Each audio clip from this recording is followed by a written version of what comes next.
오늘은 겐 족속에 관해서 우리가 함께 나누려고 합니다.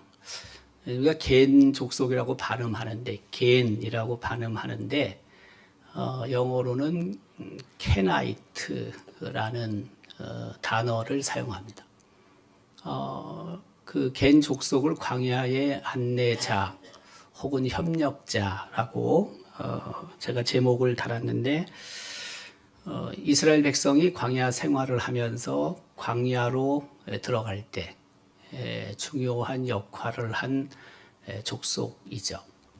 뒤에 나오지만은 어쨌든 누군가를 돕고 또 누군가와 함께 동행한다는 것, 또 나보다 어쨌든 경험이 많고 또 나보다 질이라든지 여러 정보들 더 많이 갖고 있는 사람들로부터 안내를 받는다는 것, 그게 굉장히 중요하거든요. 우리 신앙도 마찬가지죠. 내가 어떤 믿음의 선배를 만나고 그 선배와 함께 동행하느냐, 그게 굉장히 우리 신앙에서 중요한 역할을 하거든요. 겐 족속 중에 호밥이라는 사람, 그리고 겐 족속과 함께 이스라엘 백성이 광야로 들어가는데 중요한 역할을 했다는 거죠. 그 의미는, 겐이라는 의미는 대장장이, 창이라는 뜻이라고 합니다. 특별히 대장장이 이제 금속을 다루는 기술자 아닙니까?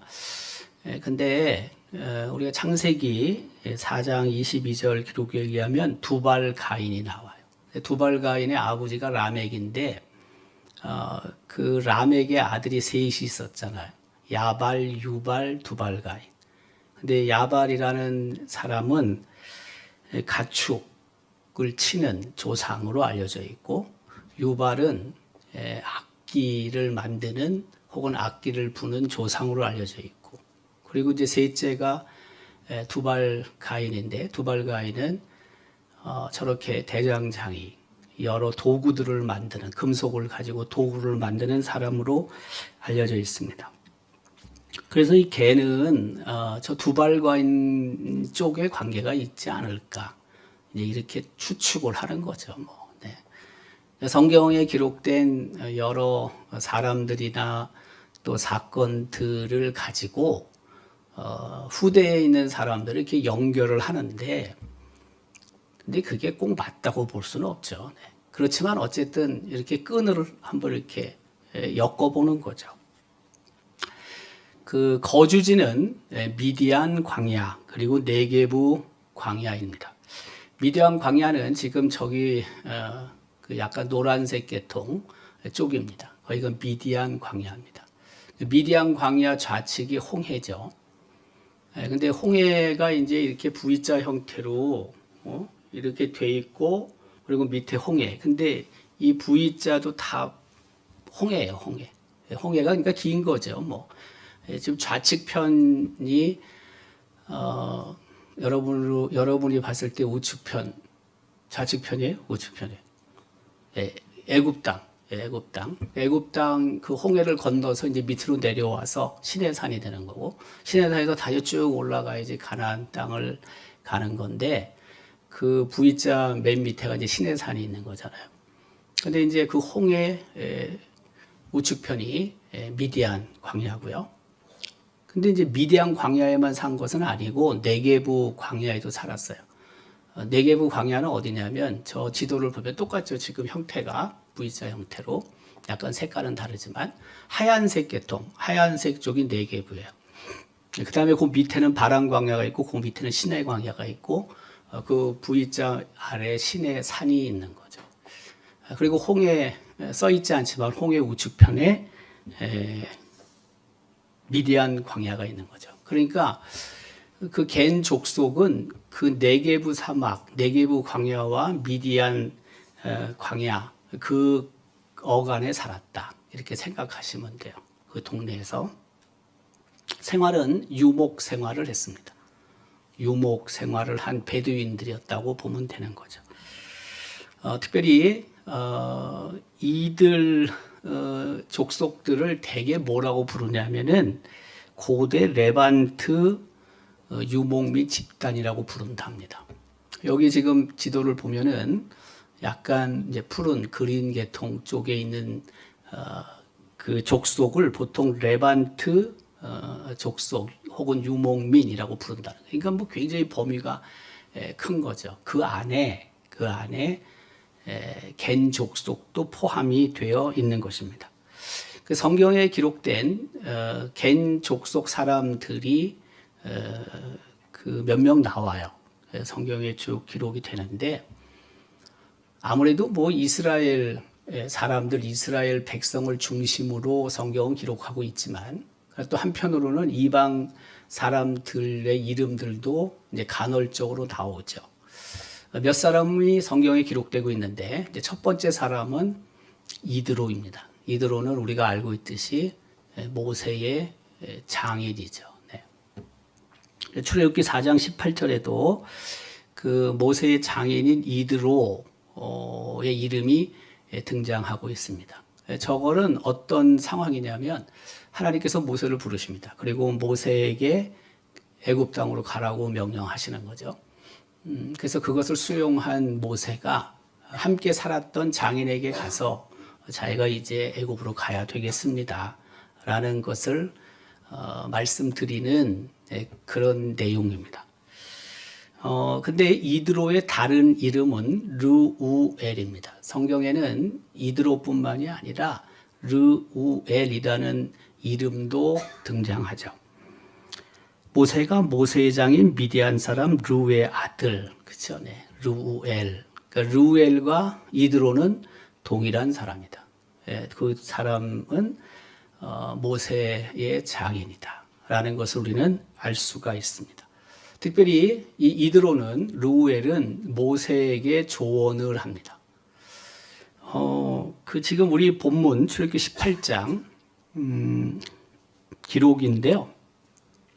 그 모세가 이제 이스라엘 백성들이 갖고 있는 문제들을 재판하잖아요. 근데 아침부터 저녁 늦게까지 모세가 앉아가지고 이야기를 듣고 판단을 하거든요. 근데 장인인 이드로가 가만 보니까 너무 중하다고 느껴진 거죠. 너무 심한 거예요. 그 일이. 그래서 모세가 그 이드로의 조언, 충언을 이제 듣게 되는 거죠. 그러니까 혼자 하면 안 된다. 협력을 해야 된다. 그러면서 이제 1000부장, 100부장, 50부장, 10부장 제도를 이드로가 모세에게 제안을 하게 되는 거죠. 그 이드로는 모세에게 그 1000부장, 100부장, 50부장 또 10부장을 선출을 할 때 이런 사람들을 뽑으라고 얘기를 해요. 백성들 가운데 능력 있는 사람을 뽑는데 세 가지예요. 하나님을 두려워하고, 두 번째는 진실하며, 세 번째는 불의의 이익을 미워하는 사람을 뽑아라. 네. 이미 뭐 다 뽑혔으니까 우리는 투표했는데, 네, 그렇잖아요. 투표했으니까 뭐 기도하기 전에는 이런 사람이 선출되기를 위해서 우리가 기도를 또 하지만 뭐 아직 개표가 안 돼서 누가 됐는지 모르지만 그래도 어쨌든 뭐 끝난 거 아닙니까? 그러니까 앞으로 선출된 사람들이 첫 번째 하나님을 두려워하고, 두 번째 진실하게, 그죠? 세 번째 자신의 이익을 위해서가 아니라 우리 시민들을 위해서, 국민들을 위해서 헌신할 수 있도록 우리가 기도할 필요가 있겠죠.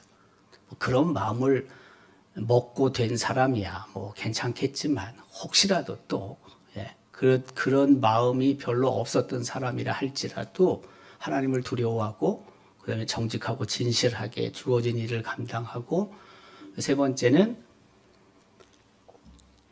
자신의 이익을 위해서 하는 것이 아니라 국민을 위해서, 시민들을 위해서 일할 수 있도록 우리가 기도할 필요가 있는 거죠.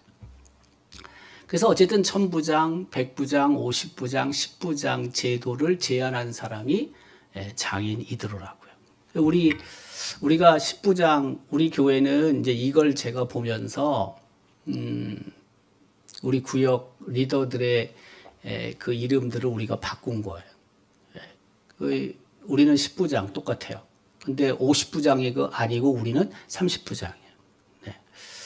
그리고 우리는 100부장이에요. 1000부장은 우리는 없어요. 하지만 1000부장을 대신하는 게 우리 교구 목사님들이에요. 그다음에 100부장은 우리 장로님들이에요. 30부장은 우리 안수 집사님이나 권사님이에요. 그리고 10부장은 우리 서리 집사님들이 10부장이에요. 제도가 그렇게 되는 거예요. 50부장을 하려니까 너무 많아요. 이게 10부장은 뭐냐면 10명을 책임진다. 30부장은 30명을 책임진다. 100부장은 100명을 책임진다. 이런 뜻이에요. 그리고 우리 교구 담당 교역자들은 지금 우리가 교구를 여러 개로 분산했지만은 예전에는 그 정도 가까이 돼요. 한 교구에 속해 있는 인원 자체가. 그래서 교구장, 그다음에 지역장. 지역장 우리 장로님들이 100명 정도 돼요. 100명 정도. 그리고 안수 집사님들이나 우리 권사님들은 목장이라고 불렀어. 목장. 30명쯤 관리하고 돌보는 거예요. 그리고 구역은 10명 정도 된다고요. 이것도 여러 번 얘기했는데 여전히 모르는 분이 많아요. 네. 그러니까 10부장, 30부장, 100부장, 교구, 구역, 목장, 지역, 교구 이렇게 되는 거예요. 이 순서가 그렇게 되는 거예요. 여기서 제가 가져온 거예요. 그러니까 우리는 50부장은 없고 대신 30부장이에요. 비성경적이에요. 30부장은. 그렇지만 어쨌든 50부장 하기는 그래서 30부장으로 인원을 축소해서 우리 권사님들이나 안수집사님들이 그 속해 있는 목장을 잘 관리해주고 돌보기를 바란 거죠. 그러니까 구역 3개가 한 목장이 되는 거예요. 쉽게 얘기하면. 3개의 목장이 한 지역이 되는 거예요. 이렇게 되는 거예요. 지역이 한 7, 8개가 교구가 되는 거예요. 이 순서가 그렇게 되는 거예요. 어쨌든 그 100부장 그리고 50부장 그리고 10부장 그리고 1000부장 제도를 이드로가 제안을 하죠. 그리고 이제 그의 아들 호밥인데,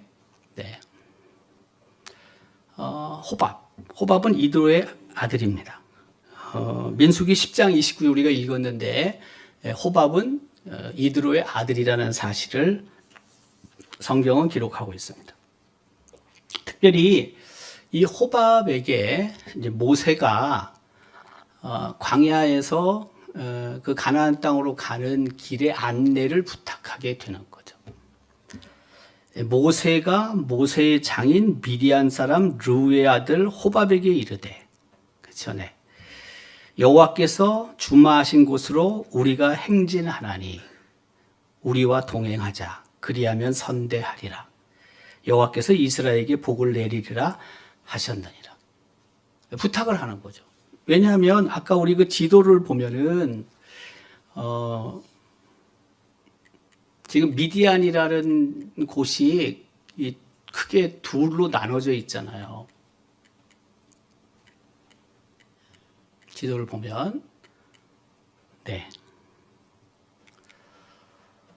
여기 보면은 지금 그 하얀색이 네게브 사막이고 거기서 한 4시 방향으로 미디안 광야잖아요. 그러니까 이제 미디안 광야와 네게브 사막 여기에 겐족 속에 살았단 말이에요. 살았는데 지금 이스라엘 백성은 지금 바란 광야, 네게브와 바란 광야 그 중간쯤에 있다고요. 근데 지금 위로 올라가야 되거든요. 네게브 광야에서 위로 올라가는 게 가나안으로 입성하는 거거든요. 물론 직접 올라가지 않고 삥 돌아서 요단강에서 동쪽에서 서쪽으로 들어가는 거지만은, 그러니까 저 네게브 사막 그 근처 또 미디안 광야 그 환경을 갠 사람이 잘 알고 있는 거죠. 왜? 거기 살았으니까. 그리고 거기서 지금 헤매고 있는 거잖아요. 거기서 무려 거기서 한 38년을 저기서 헤매고 있는 거거든. 그러니까 그 지역을 누구보다 잘 알고 있는 겐 사람의 가이드를 받으면 훨씬 유리하겠죠. 그래서 모세가 그 네게브 사막과 미디안 광야에 살았던 기거했던 겐 사람, 감사하게도 장인 이드로, 그리고 그의 아들 호밥, 그렇죠? 네.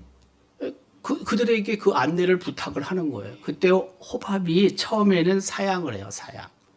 안 가겠다고 그래요.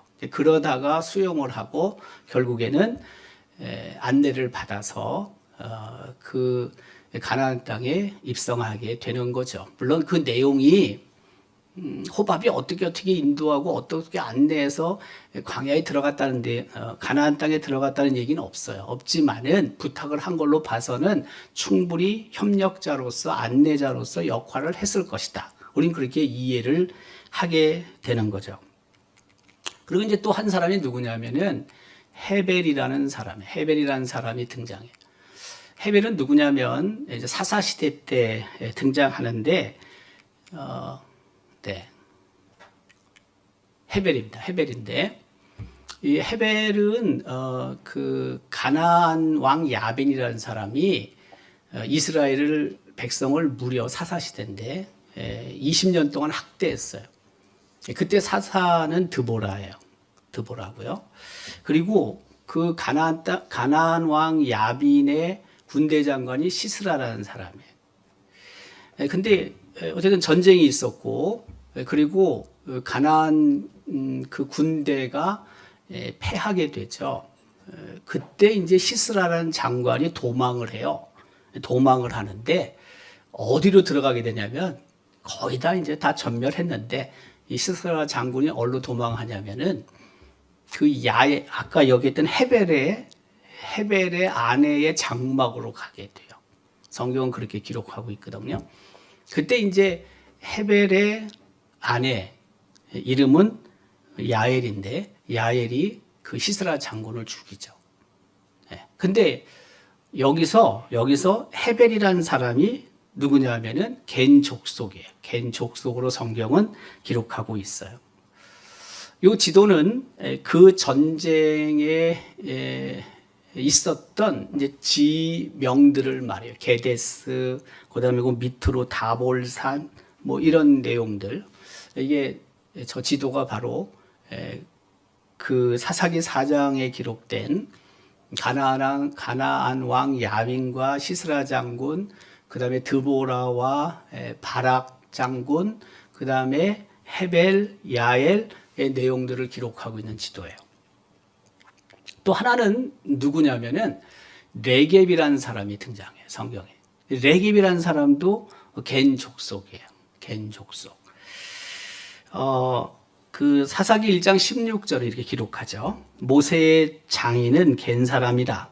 그의 자손이 유다 자손과 함께 종려나무 성읍. 종려나무 성읍은 우리가 잘 알고 있지만 여리고예요. 올라가서 아랏 남방의 유다 황무지에 이르러 그 백성 중에 거주하니라고 기록하고 있거든요. 근데 저기서 뭐가 중요하냐면은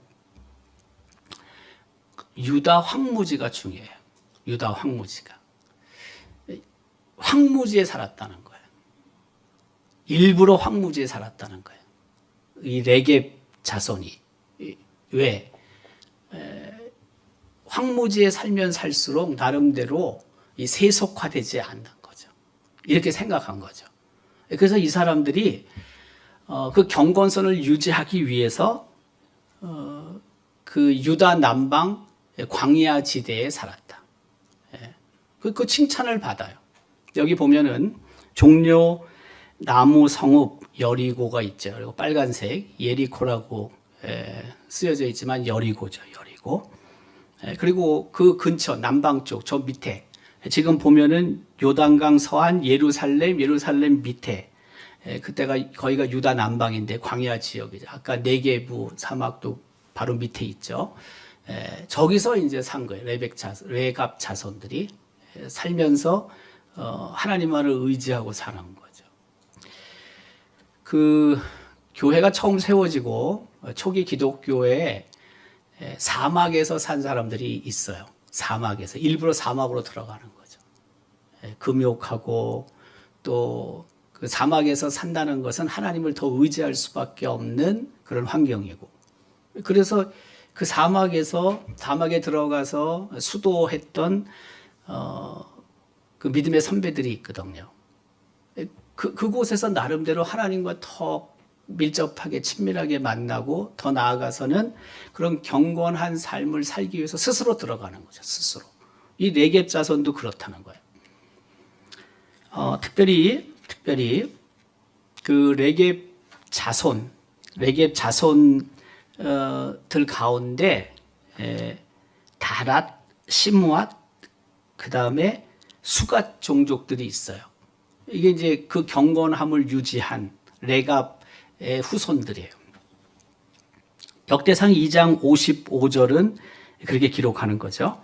야베스에 살던 서기관 종족, 곧 디랏 종족과 시므앗 종족과 수갓 종족이니 이는 다 레갑 가문의 조상 함마데색에서 나온 겐 족속이더라.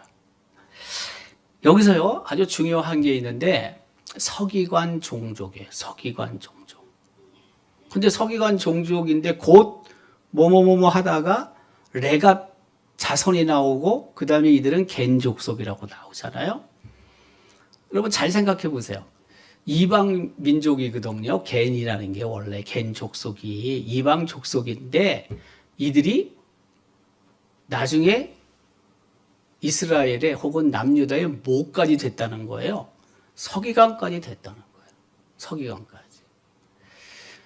그러니까 광야에서 이스라엘 백성이 가나안 땅으로 들어갈 때 아까 언급한 것처럼 모세가 부탁을 했고 처음에는 호밥이 그걸 사양하지만 결국엔 수용을 해서 함께 그 가나안 땅으로 입성을 했는데 그 후예들이 겐 족속의 후예들이 뭐 전부 다 들어갔겠어요. 뭐 전부 다 가지는 않았겠지만 어쨌든 이스라엘 땅에 들어간 겐 족속들은 나중에 서기관까지 됐다는 거예요. 굉장히 중요한 역할을 했다고 볼 수 있죠. 네. 이것도 뭐 그런 내용의 지도인데 여기 이제 야베스라는 곳이 나와서 야베스에 살던 서기관 종족. 야베스는 여러분 저 지도를 보면 약간 불구스름한 곳에 길르앗이라고 쓰여져 있고 길르앗 야베스라고 쓰여져 있죠. 네. 그다음에 갓이라고 쓰여져 있는데 바로 저 동네예요. 네. 그 겐 족속에게 하나님께서 크신 은혜를 베풀어 주세요. 사실은 자기들이 원래 살던 곳을 떠나서 이스라엘 백성과 함께 이스라엘 백성을 안내해서 가나안 땅에 들어가게 되잖아요. 그때 하나님께서 그것을 굉장히 귀하게 보신 것 같아요. 그 겐 족속에게 하나님이 풍성한 은혜를 베푸신다고요. 이 하나가 뭐냐면 하나님께서 겐 족속을 보호하세요. 겐 족속을 보호하세요.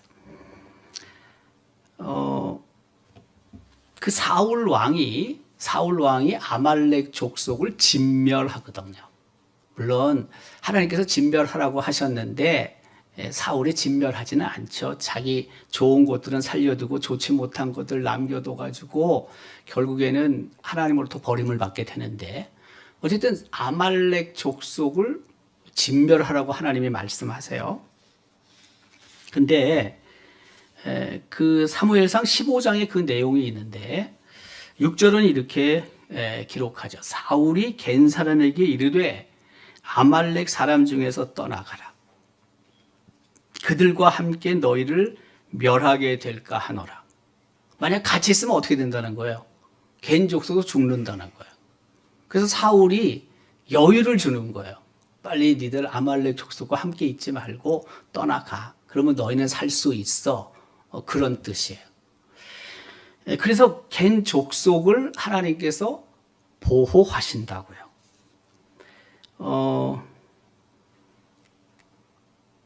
이제 그런 내용이고요.